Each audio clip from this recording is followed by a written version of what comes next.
All right, GM everyone. Welcome to another edition of Pinto Town Hall. We are in the midst of a bit of a winter here on the farm. Price is hanging out in the high 30s, approaching freezing temps. I guess the temperature price analogy doesn't really make the most sense because we have temperature on the farm, but 30 cents, 30 to 40 cents for the past couple weeks. But the team continues to chug along. Progress remains a regular occurrence, and this is all part of the fun. So the way we're going to do this this week is how we like to do them almost every week, which is to say that we'll go around hearing from contributors and then have an opportunity to open up the floor to people that have questions, comments, FUD, etc. So that's how this is going to go down. All right. Why don't we, as we always like to, start with Mr. Frio? How are you doing, sir? Doing good, doing good.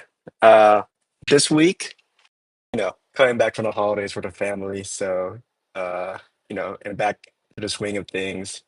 This week, I've been mainly focused on reviewing code from the other contributors, partly from the back end and some from the front end, uh, in anticipation of the next upgrade. Next PI, which includes two major upgrades and a couple minor upgrades. So yesterday, I finished reviewing one set of code from XTypen, and hopefully the second one I'll be done today. So, hopefully playing by this week I'll be finished with everything, and then it'll be smooth sailing towards the next upgrade. I think last week we said mid this week we would get it deployed, but I think the new target would be end of next week. Nice. And why the change of date? Were things added or things moving a little slower? Yeah, so we added some, well, this day was created prior to some additions to the code itself. And also, I did forget that it was Thanksgiving. So that was the main cause of the delay. But things are, converging pretty well, so I don't foresee any delays after this. Great. Great. Um, Thank you for the update, sir. Uh, Anything on your mind on the farm you want to talk about other than just progress? Nothing on my mind at the moment. All right, if that changes, just shout. All right, why don't we kick it over to XTpen? And I still don't know. Did we ever hear about where that name comes from? Is it XTypen, XTpen, XTypen. XTypen? Yeah, Uh, GM, what GM. is it a reference to? It's totally random. No reference. It's totally random. Those are the Yeah, best. yeah. Uh, Yeah. it's like Uh, for those that know in the house, there's a fatty acid is the other best random one that I know of. So XTypen is up there. yeah. GM Ben. As Priya said, we have a protocol upgrade, and otherwise, this week I will be working on some uh, fee modules for blueprints. This will being sure that all blueprint executions are profitable. It will calculate the base gas fees with oracles, so it can make the fees blueprint execution fees dynamic with that. Or being sure that all executions are profitable, and I will implement that new module to all exiting blueprints contracts. And actually, that's all for my next week. It's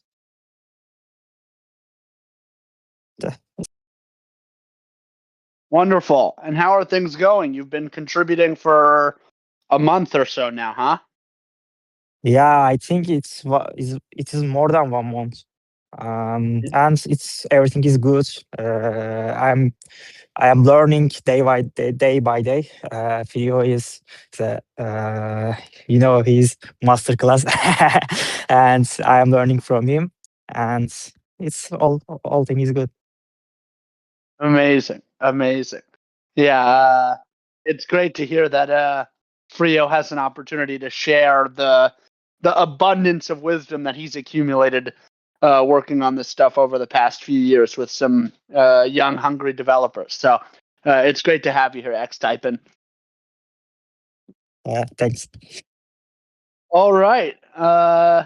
What's up? I see a couple of our farmers have hopped in. Guti, Demo, Sovereign Llama, welcome everyone. All right. Why don't we kick it over to Pinto Pirate? What's up, homie? How are you? Hey, GM. I'm doing well.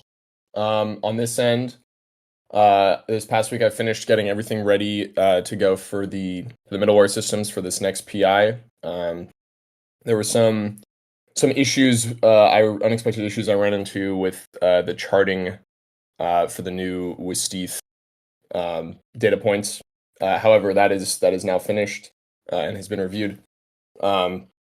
So next, I think I'm going to be working on some things that are just kind of general improvements on the farm. I think I shared a little bit last time about an idea I had to make some of the queries, the subgraph queries on the UI a lot faster for loading some of those bigger charts.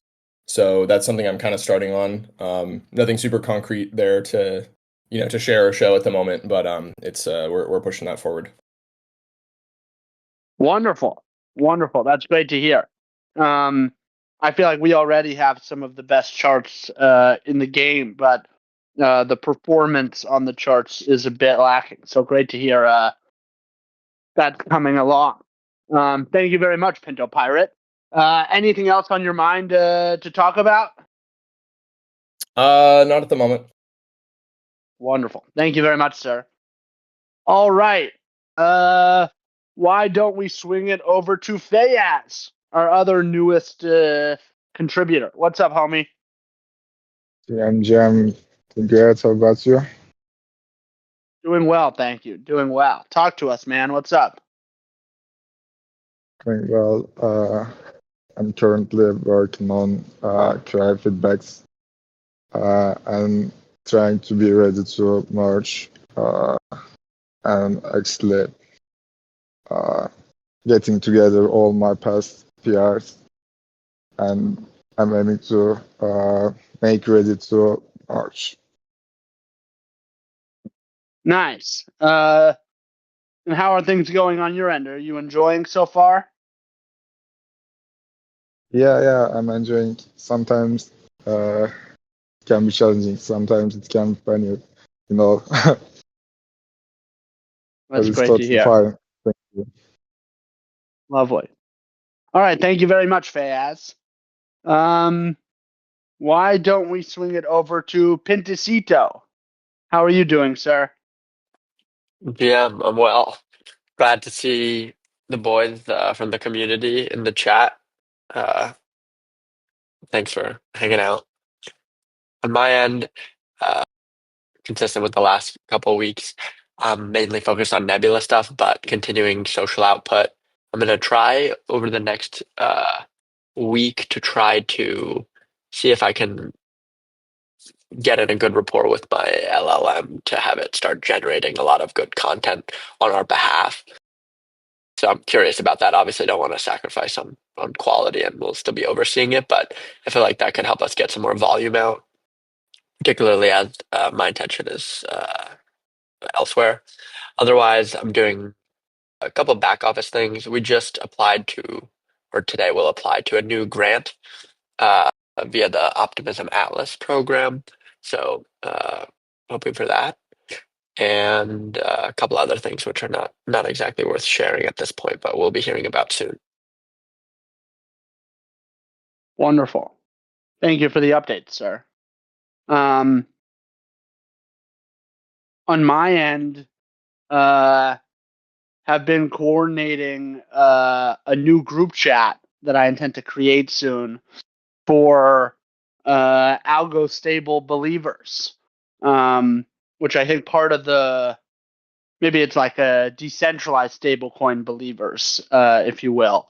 I'm still sort of thinking through the optimal setup there, whether we should restrict it to just like algo stables, like scalable versions, or whether we should include collateralized models that are collateralized by some sort of network native collateral. So that's kind of shouting that out in particular for those of you that are here. I feel like the people in this town hall are likely to fit the bill of a believer. So if you want in on that chat, shoot me a message. Otherwise, have been spending quite a bit of time thinking about like the fifth layer of the protocol. Sorry, just had to sneeze. Where, I guess the appropriate what is the best way to set this thing up for our next full suite of updates. It feels like we have gotten a tremendous amount of data and high quality data over the past year plus now, and trying to figure out where we chart course for moving forward. On the one hand,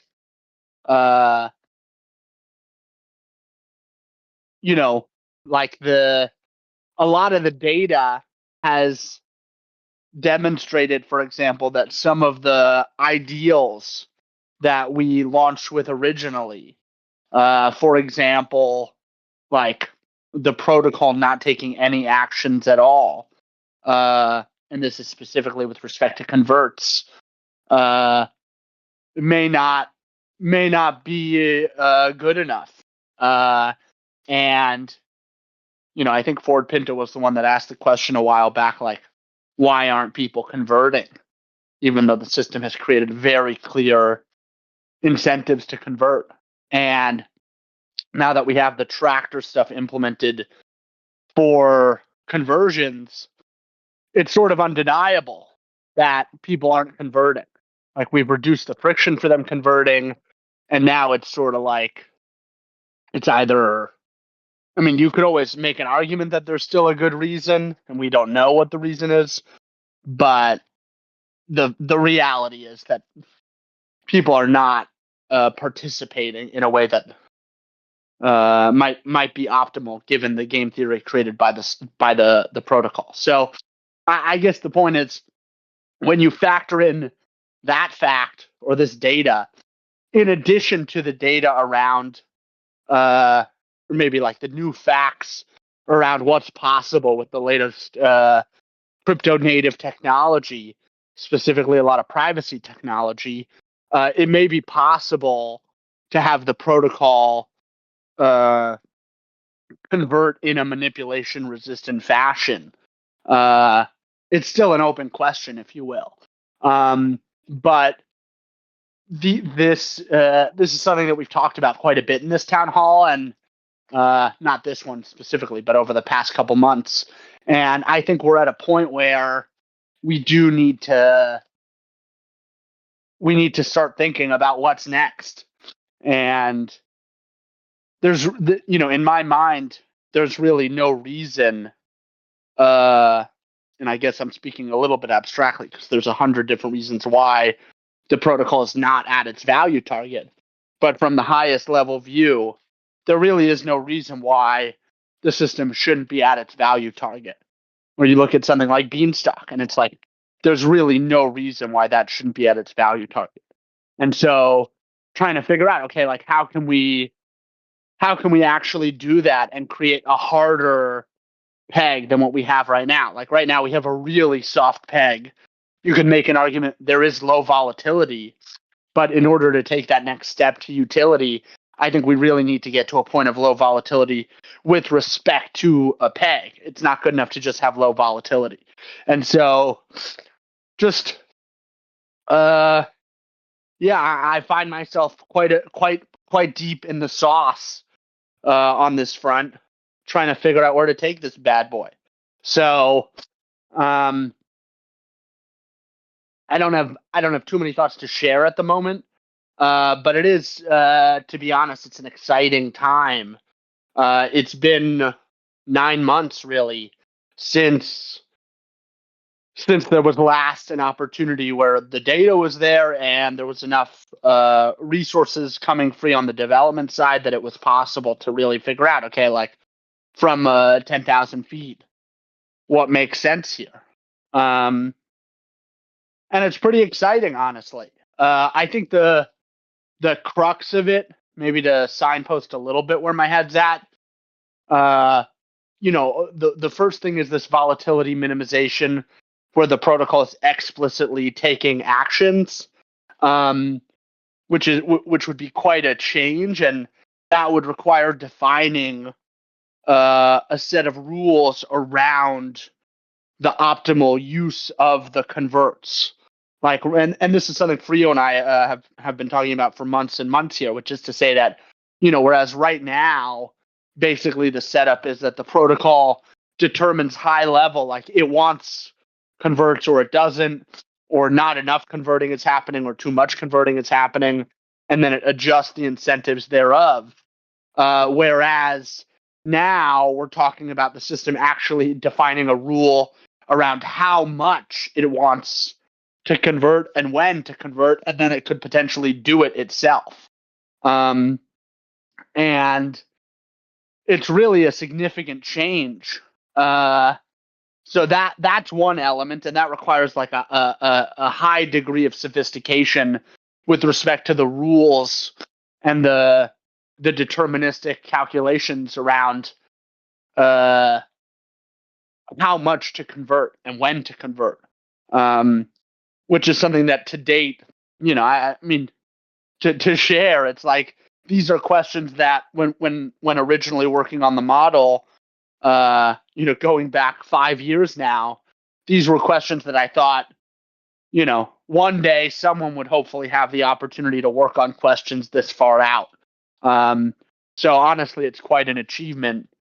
To me, it's very exciting that we're at the point where it's like, all right, like, yeah, this is the stuff to work on now. So it's really cool, honestly. At least to me, it's really cool. So that's one key element. The other or another key element of what type of upgrades might make the most sense moving forward is around yield and where to get yield from. I think one of the things that we've experienced a bit of difficulty in is, on the one hand, we want yield generating liquidity, which creates some sort of utility for the system. But on the other hand, that yield comes with some trade-offs, and trying to figure out how can we build in various sources of yield into the system. Like, we have these deposits. How can we generate yield from places other than just minting? One of the conversations we've had in this town hall a couple months ago was around the protocol actually doing some lending itself. That's a very interesting angle. And I think the idea is, when you think about utility, like the utility is either for the liquidity holders who yield, they ultimately want some yield, at least from a purely financial perspective. And then you have your Pinto holders themselves, and they also in theory want yield, although they're getting more of the direct utility of the currency one way or another. And so the question is, well, what is that utility? Is it yield? And if it is yield, is it the yield just from minting more Pinto? or is it yield from utility elsewhere that's creating some sort of value that can be passed back in or passed back to the people that are holding the value that's creating the opportunity for the utility in the first place. So I know we've talked quite a bit about Pinto perps in the past, probably for the past year now, or half a year. And I think when we think about what would a system like this look like one of the things that like Hyperliquid has done well is to pass back they have the Hyperliquid liquidity pool, for example, and the fees for the trades that are facilitated by the HLP actually go back to subsidizing deposits in the HLP. And this, I think, gets to like this feedback loop where people deposit, these deposits facilitate some sort of utility, and then that utility actually goes back to attracting more deposits that creates more utility. And this is a feedback loop that is, I think, has been demonstrated in practice quite a bit. Obviously, it hasn't been demonstrated in the context of an algo stable per se, but there's no reason to think it's not possible. So a lot of what I'm spending my time on at the moment with respect to Pinto is just really thinking through how this is all supposed to work. And, I think the biggest friction that we have when it comes to designing this stuff is just about insight into the way these systems are going to work in the grand scheme of things. And we've gotten the crypto space as a whole and the tech landscape has really developed significantly over the past year, 9 months to a year. And certainly like year and a half since we decided to create Pinto, that there's a very interesting and exciting design space that didn't exist before. So I'm spending some of my time just sort of floating around there, wading into those waters deeper and deeper, if you will, trying to understand how this stuff is really supposed to work.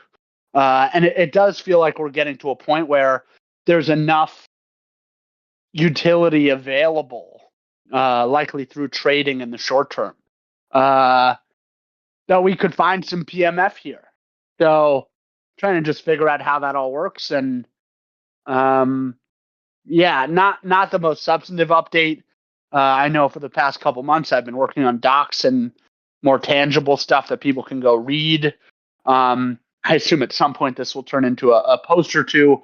But the idea is this is the basis for what the future of this stuff is going to look like. So how do we create utility, and what are the bells and whistles and use that sources of utility that can actually facilitate a flywheel that are possible given the state of the art tech. So a little bit of a rant from me, but that's what's on my mind here. Can I ask a question, picking your brain a little bit about the convert stuff you're talking about? Sure, of course. Where it's like, do you necessarily see it that the protocol is going to have some predefined thresholds that when people deposit, they consent to for when they get auto converted? Or would you see potentially an element of discretion, either by like community leaders, or maybe people can opt in, or potentially like an opt out thing where the default is at a certain, predefined threshold you get converted, but you can always select to have your independence. And, if for people that actually are playing a deliberate strategy not to convert, obviously to me, well, at least to me, it doesn't feel like we should make them convert. Well, I feel like we're trying to address the case of the person who deposits because, maybe they're long-term aligned, but don't want to pay attention to the day-to-day. But, if we're at 80 cents And yeah, maybe a lot of people want us to convert back up, but I'm confident that it's going to go to 60 and I want to convert then. You know, I would definitely not want to be force converted. Well, there's a couple things here. One is that this dynamic isn't linear, which is to say that it's not such a like the game theory isn't so simple as do I want to convert or not?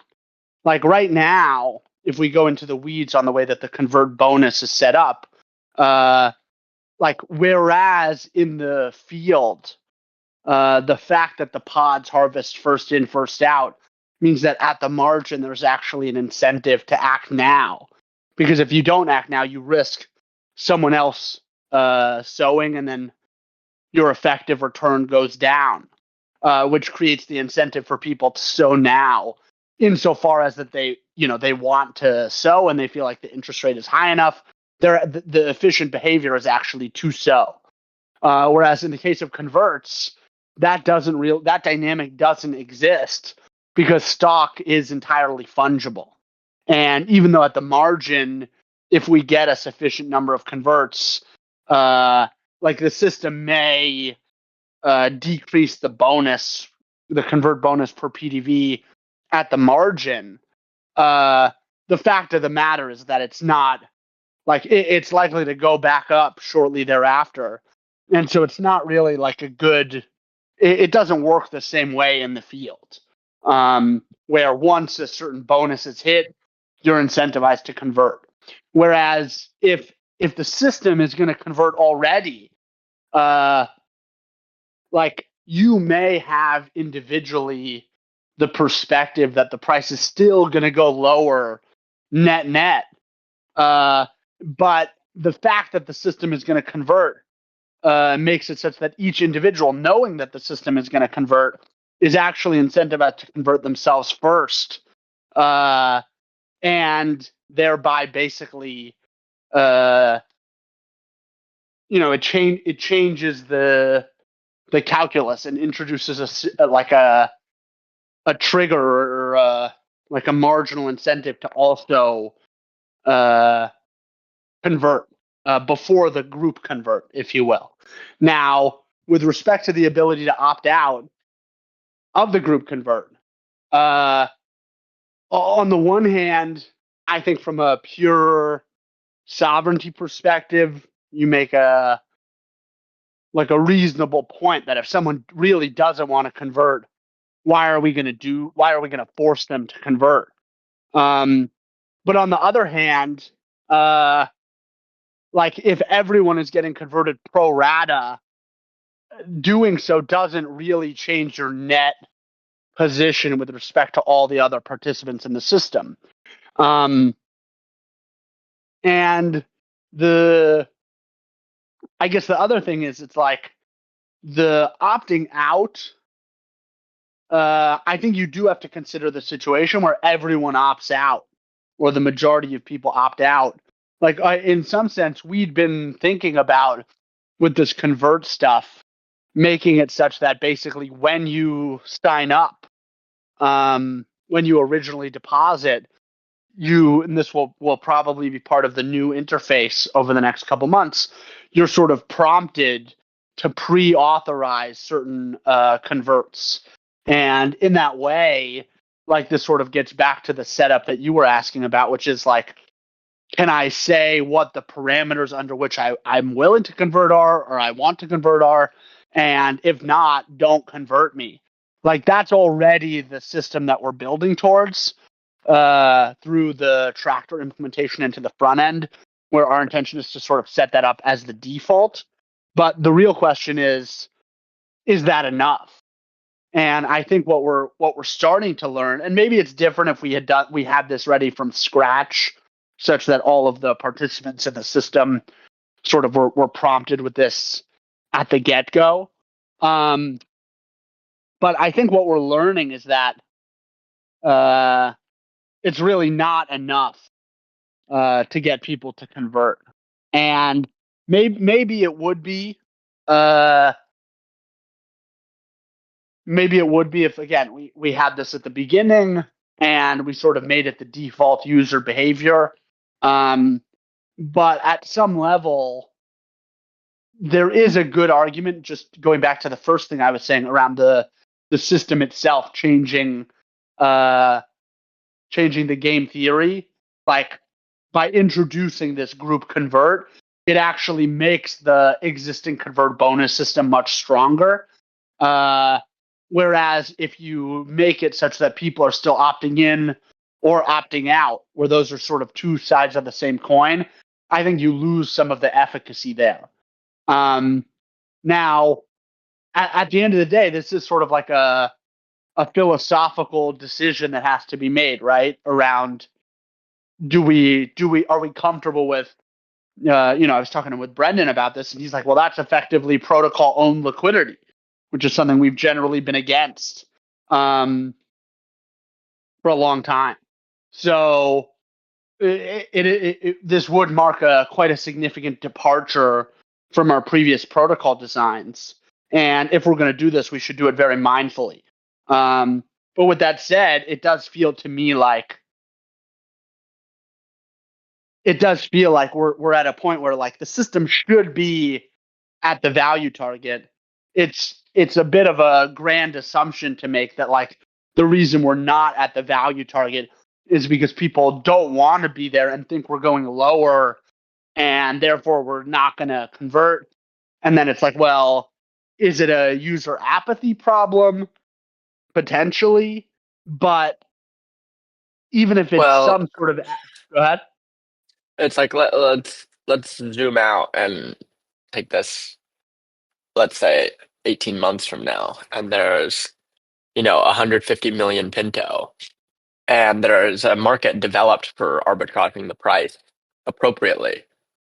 In that case, what do you mean arbitraging the price with respect to what? Where there's sufficiently informed actors with their own theses who are actively, tracking the progress of the system, and at every turn trying to maximize their returns, right?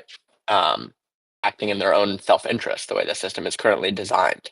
I guess I'm just asking, in that circumstance, maybe you think it has to go to 1 billion for that to be the case, but how do you compare the circumstance where the individuals are the ones bringing the price back to the dollar versus the protocol has these, I guess you're describing, explicit conditions such that the market knows at which, thresholds, given a certain number of parameters, it's just going to convert, I guess everyone at the same time or whatever it is. Like, I guess I'm just trying to see, like, is there a distinction between where we are now and endgame? And so is this like a temporary solution because at this stage in the protocol, people aren't willing to necessarily be super active and informed? So there's two things I think to clarify here.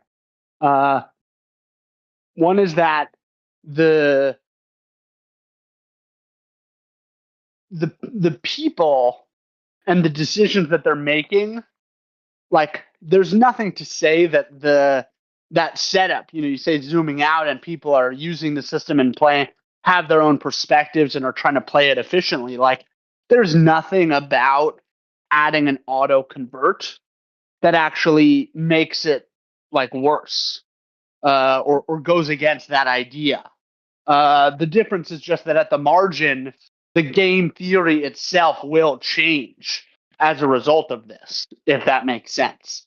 And what I was trying to articulate before, but maybe did a poor job, is by adding an auto convert, it actually makes it such that the game theory created by the protocol is actually more likely at the margin to make it such that people do convert when the system wants. And again, I tried to articulate, maybe I didn't do a good job of how the field sort of naturally has this trigger that creates a more efficient system, whereas the convert system does not have that, which is interesting. The second thing is that this is maybe a clarification. The parameters, the specific parameters, I should say, would probably not be entirely public. We would probably want like some high level rules that people can be oriented around with respect to a convert, if that makes sense. Like certain like we this is sort of what I was saying around like the state of the art privacy, for example, where the fact that now you can selectively disclose and prove certain things without having to share all of the information is a pretty significant departure from the design space we've been operating in historically, if you will. And so what I'm trying to get at here is like the way that you prevent manipulation in the truest sense probably does depend on some conditional disclosure of rules. It's not for sure. Like I've been able to come up with certain rule sets that it could be totally transparent and still manipulation resistant. But I think we're more likely to have a better rule set where you get similar like properties and stuff, but not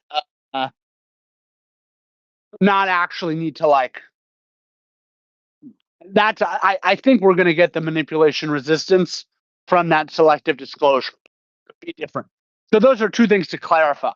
Now, to answer sort of your ultimate question, if you will, like the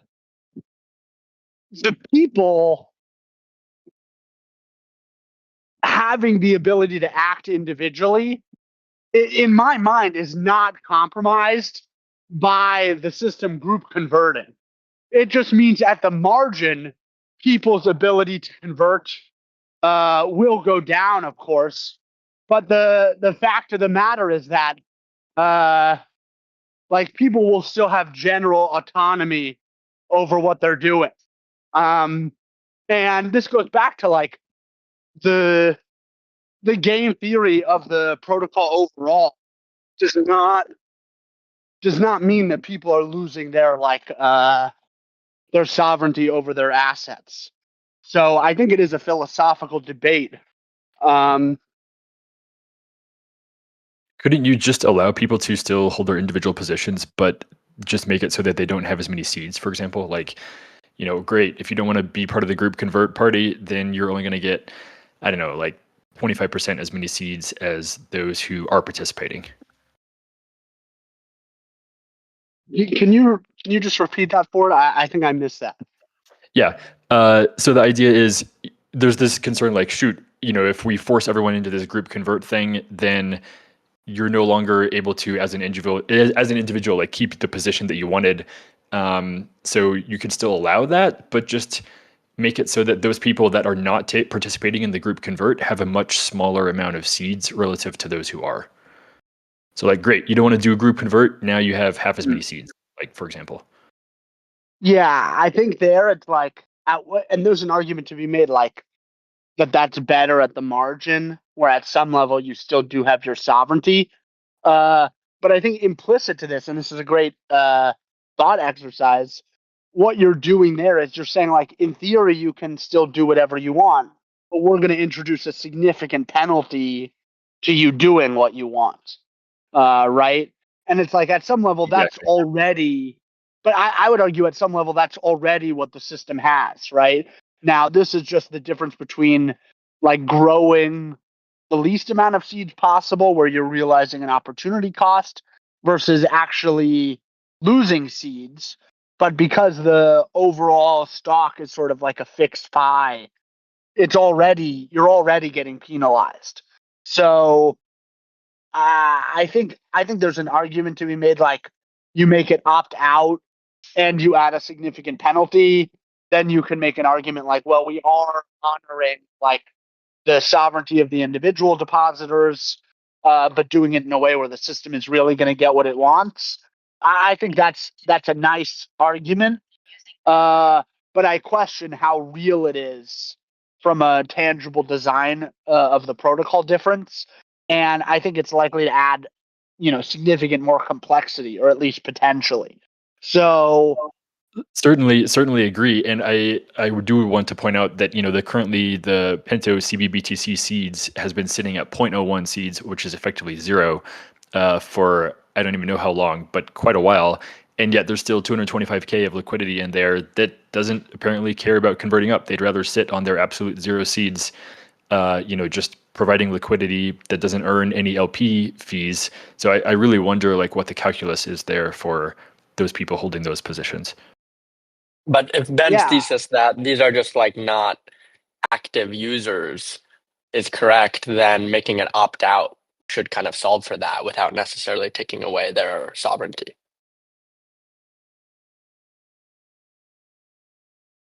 But I think he was saying that the opt out is not going to work. It's better to force everyone to be in this group convert. That was my understanding. Was that not the case, Ben? Well, I guess what I'm saying is that the opt out to me feels more like a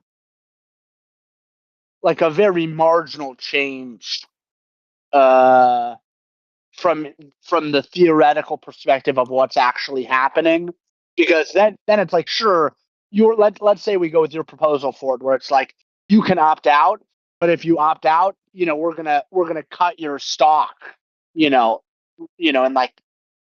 impose some significant penalty, right? Right now we do that for the converts. If you convert when the system doesn't want, you receive a penalty. At some level, what we're talking about is that again, where it's you're going to get auto converted. You can convert back, right? Opting out is the same as converting back. We would then just apply the penalty to you then, if you know what I'm saying. So it's I like that. You got converted, you can convert back, but there's a penalty. So the real point that I'm trying to make, which I appreciate maybe I'm not articulating clearly, is that this rule, whether we make it opt out or we don't, doesn't really matter, honestly. The thing that matters is that the protocol is now going to convert everyone, and you can always convert back. We already have rules for that. The point is, by the system introducing some protocol level convert, and actually taking actions in the open market, the real change that's happening is that the game theory around converting changes. That's the bigger change. I don't think Pintito's point about taking away the sovereignty of the user really holds if we're going to make it opt out with a penalty, because we already sort of support opt out with a penalty. That you can hold whatever exposure you want, and the protocol is going to make it such that you're just going to receive a penalty for doing so. So I guess the real point I'm trying to make is that I'm not agreeing with the idea that by not building in this opt-out explicitly into the protocol, that it compromises the sovereignty of what the user can express, because they already can do that. I think to go a layer deeper, though, Pintito was raising the question of, if people are playing their game and they decide that even with the system converting and whatever, that they would prefer not to convert, whether to allow them to opt out of that convert, that's where I think and specifically, I took his question to be, in a state where the system is large and we have larger, more sophisticated, more thoughtful actors playing the game that the system creates to minimize volatility, is that good enough? Is that going to be good enough such that we don't need to have the auto convert? And I think the answer to that is a nuanced one, which is we don't know. And the only way we're going to know is to be at a point where the system is being used. And it's worth saying, that was the original idea and the original vision. And there's a very legitimate argument that had Beanstalk not been hacked, that's sort of the world we would currently be living in, right? Where the system would be at billions of dollars of value and people would be playing their game without a system level convert. I think that doesn't speak to the fact that the game theory of the game itself becomes much more likely to minimize volatility if there is some system level convert happening at the base. Well, maybe I can clarify my question. Yeah.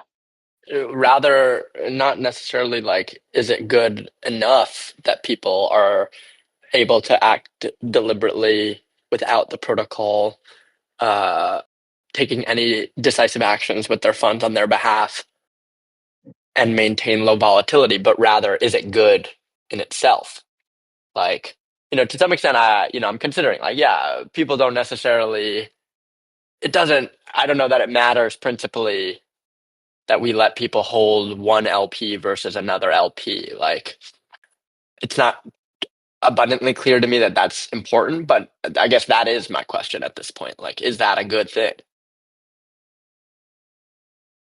Well, there's two things. One, I just want to finish my previous thought, which is in the world that you're describing, I think even if the protocol has some auto convert, in an efficient world, the auto convert will never hit, if you will, or rarely hit, because the efficient thing to do for individual actors that are playing the game well is to convert so that the system doesn't convert, because there will be some marginal benefit to them, doing it before the system does. Now, it's not perfect, so there still is likely to be instances where the system would have to convert or would be converting. But I think it sort of counterintuitively, by making it such that built into the game is the system doing it, it makes it more likely that the system doesn't need it, if you will. So that's just one thing to say. Now, with respect to the end of people holding the exposure that they want, this is maybe oversharing because these are quite incomplete ideas, and I hesitate to share such incomplete ideas. But I think and I want to give credit to Mod, who's also one of the best minds on the subject. Like,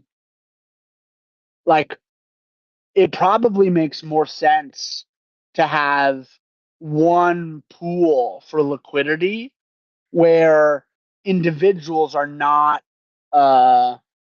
like the thing you would be buying into would be like a Pinto LP, if you will. And you don't have individual control over your exposure there.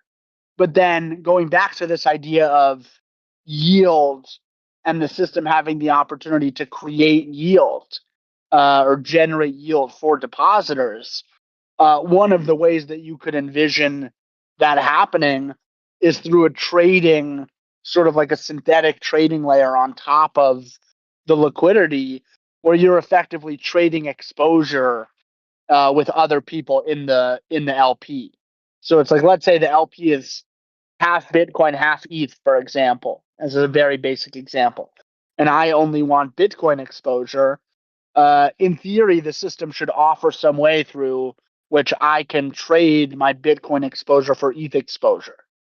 So in theory, I should be able to still get to that end exposure that I want, but it seems a bit like there's a lot of current complexity, specifically with respect to the seed gauge, that can be ignored or avoided if we just make it such that at the protocol level you have one liquidity pool, and then the system is doing this converts at the liquidity pool level, not the individual pool level. And then on top of your liquidity pool exposure, you can basically trade your exposure into the specific crypto exposure or other exposure that you want, if that answers your question. So I guess to summarize, there are different ways to get you to the exposure that you want, independent of, like, other than just having it so you can deposit Pinto ETH or Pinto BTC, for example. But how does it then deal with the case where there's an asymmetric or misaligned with the protocol's desired LP distribution demand for one whitelisted asset, Bitcoin or something versus another? That would play out in whatever that synthetic market is. Not at the protocol level. Like whatever What do you mean by the system, whether it's like a perpetual swap or whether it's like a synthetic thing, sort of like what FXUSD is doing. There's a couple different models through which you could create that exposure. So the specifics for how that would manifest are downstream of the specific mechanism that is selected, or the mechanisms that are selected to facilitate people to do this.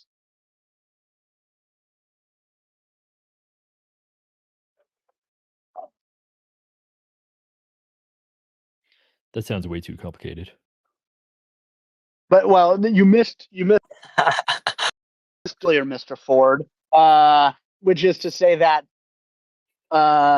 as I'm thinking about where this thing goes, I've been quite inspired by the FXUSD model, where they have this pool of liquidity and then they let people basically mint synthetic exposure against this pool of liquidity and charge them a fee for doing so.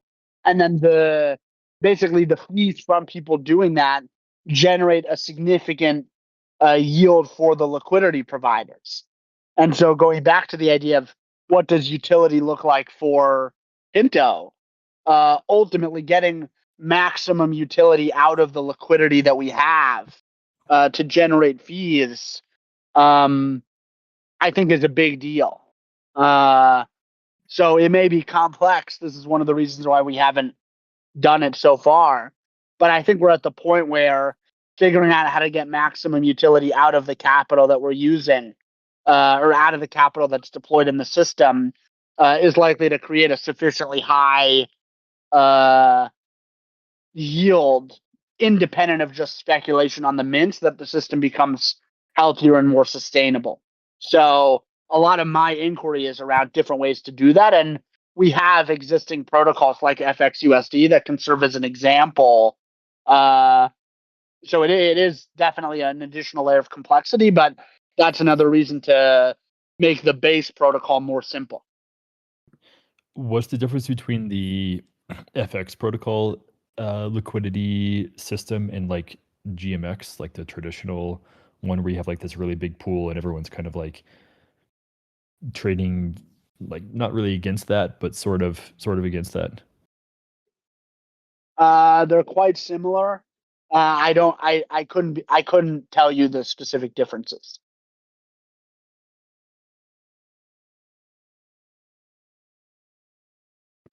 Does FX protocol actually hold like different tokens in this liquidity pool?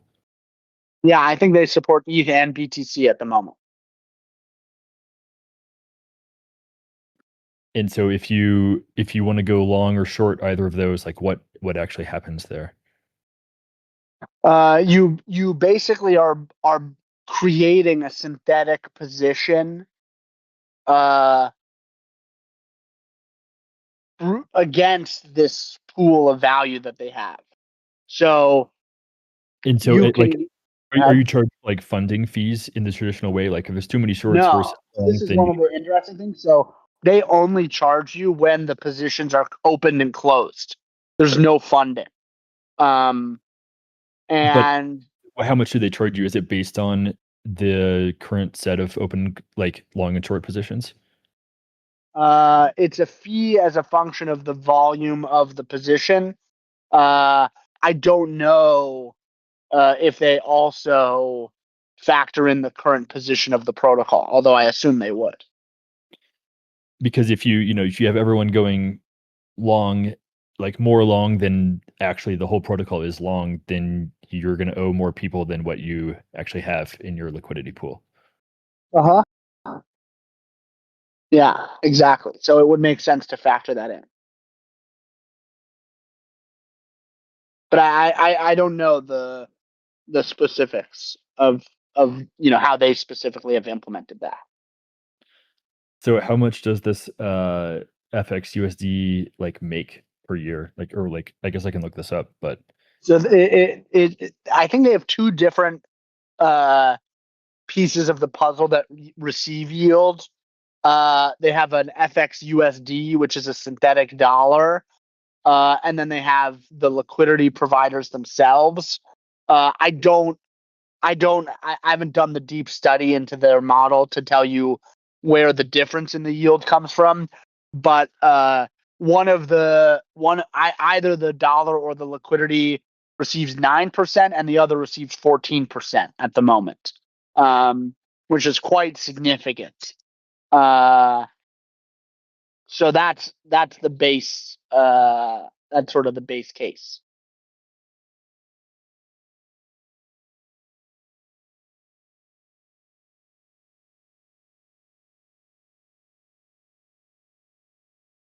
I call The FX go ahead. protocol the ETH gas station because the yield is in Ether too. So